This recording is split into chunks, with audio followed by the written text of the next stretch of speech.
Buen día. Hoy vamos a hablar del último cuadro que nos cuentan Resnick y Cascardo en relación a la ansiedad. Y la próxima vez que hablemos del libro, que probablemente sea la última, vamos a hablar sobre medicación. Hoy vamos a hablar sobre el trastorno por estrés postraumático. Las siglas son TEPT. Es un trastorno de ansiedad que suele ocurrir luego de la exposición a un trauma muy intenso, tal como presenciar una muerte, sufrir la muerte violenta de un ser querido, ser víctima de un ataque con peligro para la propia vida, o verse en medio de un desastre natural, terremoto, inundación o catástrofe de algún tipo. ¿Cualquier persona expuesta a un evento como los descriptos puede desarrollarlo? No cualquier persona. De hecho, del total de los individuos expuestos a sucesos semejantes, solo quienes son portadores de una vulnerabilidad genética lo desarrollan. Lo más probable, luego de un evento traumático intenso, en el caso de presentarse alguna patología emocional, es que se desencadene un cuadro depresivo, síntomas de pánico o alguna fobia, más que un estrés postraumático. Muchas veces nos reconsultan personas que al poco tiempo de haber atravesado una situación como las descriptas o inmediatamente después comienzan con síntomas del tipo de ánimo deprimido, ansiedad, miedo, evitación de ciertos lugares o situaciones. Sin embargo, como hemos señalado, la mayoría no sufren TEPT. A veces se realiza ese diagnóstico de manera errónea, solo por el hecho de asociar el antecedente del trauma vivido y síntomas ansiosos depresivos actuales, sin tener en cuenta que en la mayoría de los casos esos síntomas fóbicos o anímicos corresponden a otras patologías más frecuentes que el trastorno por estrés postraumático. Este error diagnóstico llevará a orientar el tratamiento en una dirección equivocada. Además, y retornando a la pregunta inicial, para padecer TEPT el individuo debe presentar una vulnerabilidad genética. O sea, no tiene un trastorno por estrés postraumático quien quiere, sino quien puede. Repetimos, esto sucede solamente en sujetos vulnerables, portadores de una predisposición genética. Cabe destacar que los traumas de la infancia temprana, pérdidas significativas, abandono, abuso, también generan vulnerabilidad a sufrirlo en la infancia misma o en la vida adulta. ¿Cuáles son sus principales síntomas? Los síntomas pueden manifestarse de inmediato o varios meses después de ocurrido el acontecimiento traumático. Los podemos dividir en 4 grupos. Síntomas de reexperimentación. Las víctimas, además de sufrir un estado de desesperanza y temor que puede llegar hasta el horror intenso, reexperimentan el evento traumático.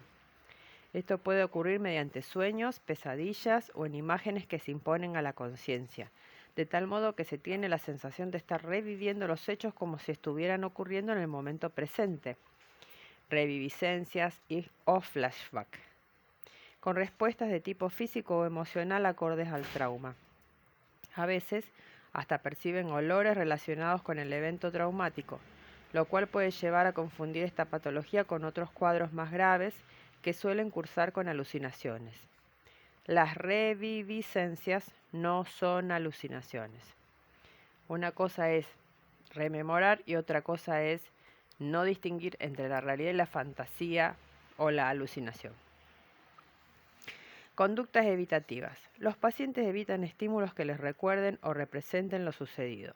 Muchas veces tienen imposibilidad para recordar parte del trauma. También evitan tomar contacto con situaciones o lugares relacionados con el evento traumático. Este tipo de evitación puede confundirse a veces con un trastorno fóbico. Por ejemplo, frente a una persona que evita tomar aviones, tenemos que dilucidar si esa evitación se debe a síntomas claustrofóbicos, panicosos o al hecho de padecer un TEPT por haber sufrido un accidente aéreo con riesgo para su vida. Embotamiento emocional. Llamamos así a la disminución de la reactividad emocional, la ausencia de interés sobre el entorno en general, el aislamiento social y la restricción afectiva son manifestaciones comunes en las personas que padecen TEPT. También pueden ocurrir otras perturbaciones emocionales como apatía, fatigabilidad, preocupación excesiva, desesperanza, pérdida de la capacidad de la atención, problemas de memoria y aturdimiento. Hiperactivación del sistema nervioso. Esta alteración, que revela el estado de alerta ante la posibilidad de un nuevo evento traumático, se traduce en síntomas que reflejan una elevada ansiedad, como irritabilidad, impaciencia e inquietud, dificultad para concentrarse y trastornos del sueño. La contraposición del embotamiento emocional por un lado y la hiperactividad del sistema nervioso alerta por el otro resulta paradojal solo en apariencia.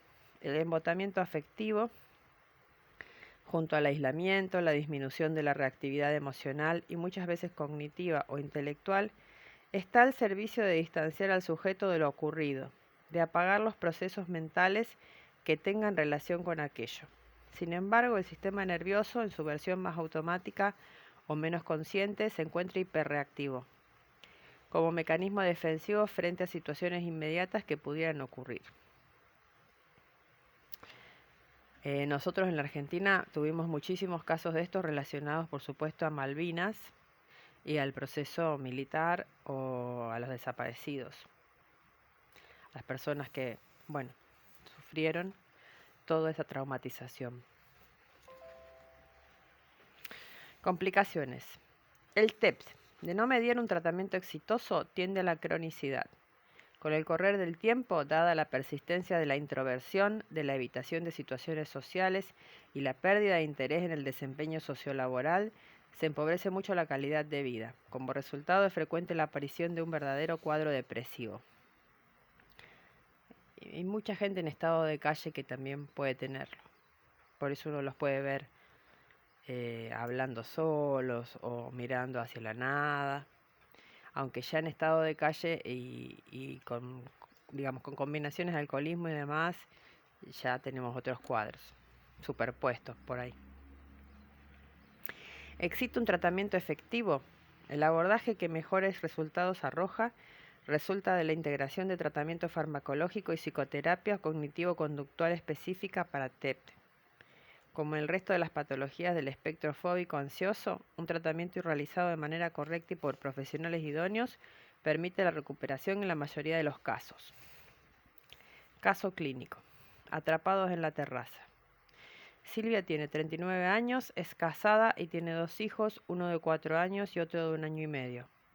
Este último protagonizaría junto con ella el hecho traumático que luego daría lugar a su consulta. Nos consulta por sentir mucho miedo y angustia, temor a robos y a quedarse sola con sus hijos en casa, poco interés en cuestiones que antes la atraían y fundamentalmente un estado de indiferencia de que todo le da lo mismo. Nos cuenta que su marido es empleado con un buen nivel de ingresos. Silvia vive en la casa de sus sueños, dedicada a los chicos y a las responsabilidades del hogar, pero como su casa es muy linda, le preocupa que puedan entrar a robar. Por idéntica razón evita todo lo que puede salir a manejar sin estar acompañada. Una noche, estando sola con su hijo menor, el marido acompañaba a su otro hijo en un cumple del jardín, escucha la llegada de patrulleros y el sobrevuelo de un helicóptero. Es evidente que hubo un robo o algo así en la misma cuadra que ella vive. La policía estaciona prácticamente en la puerta de su casa. Ella se asoma, le dicen que se meta adentro y cierre todo con llave. Los ladrones están escapando por los techos. Ella, muy asustada, toma a su bebé y se esconde en el piso de arriba. Allí hay un cuarto que da a una terracita. La puerta a la terraza está abierta, pero la de rejas está cerrada. Ella está por cerrar todo cuando uno de los ladrones se le aparece en la terraza, del otro lado de la reja, arma en mano. Ella retrocede, él dice que es policía, que le abra, ella duda, pero enseguida corre escaleras abajo con su hijo en brazos y se cierra en el baño. A partir de ese momento, el relato de Silvia entra en confusión. No sabe cuánto tiempo estuvo escondida con su nene, solo recuerda su miedo, las sirenas, el sonido de las aspas del helicóptero, la convicción de que el tipo iba a entrar a matarlos o a tomarlos de rehenes. Después de un cierto tiempo incierto, suena el timbre, o quizás ya sonaba desde hace rato. La voz de la vecina desde la calle le grita que todo terminó, que abra la puerta. Ella duda, pero finalmente se asoma y abre. Le cuenta que los agarraron, que uno estaba escondido en un garage vecino, que al otro lo agarraron en la casa de la esquina. Desde entonces, en cualquier momento del día, comienza a sufrir evocaciones persistentes. La cara del delincuente, el sonido del helicóptero, su miedo a morir con el hijo, el peso de su hijo en sus brazos, acompañados de ansiedad intensa y en ocasiones de ataques de pánico. No se queda sola en casa, no abre las ventanas, no sale a colgar la ropa al patio, etc. La sintomatología está fundamentalmente asociada a su casa. Cuando se empieza a desesperar necesita salir, irse y escapar. Llama mucho al celular del marido durante el día. Quiere mudarse, ya no siente que la casa sea segura. Bien, hasta la próxima. Voy a agregar algo más, porque me parece interesante este final, en realidad, esperanzador.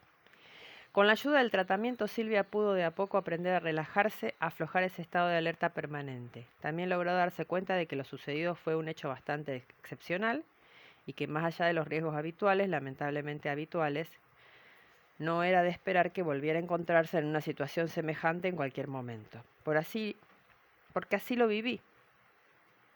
Ella, como en cualquier momento, dijo, creía que podía suceder otra vez.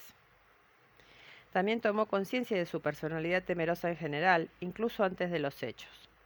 De a poco, mediante ejercicios programados, consiguió salir sola al patio o abrir la puerta de calle sin temor. Tuvo que volver a quedarse sola por trabajo del marido. En esos periodos ella se atrincheraba en una habitación de arriba desde donde podía monitorear la calle. Se llevaba el teléfono allí y prácticamente no se movía. Y pudo circular por la casa. Volvían la confianza y la seguridad. Y tener una vida, porque realmente vivir atrincherada en un cuarto no es vida. Ahora sí me parece que está bueno cerrar. Hasta la próxima.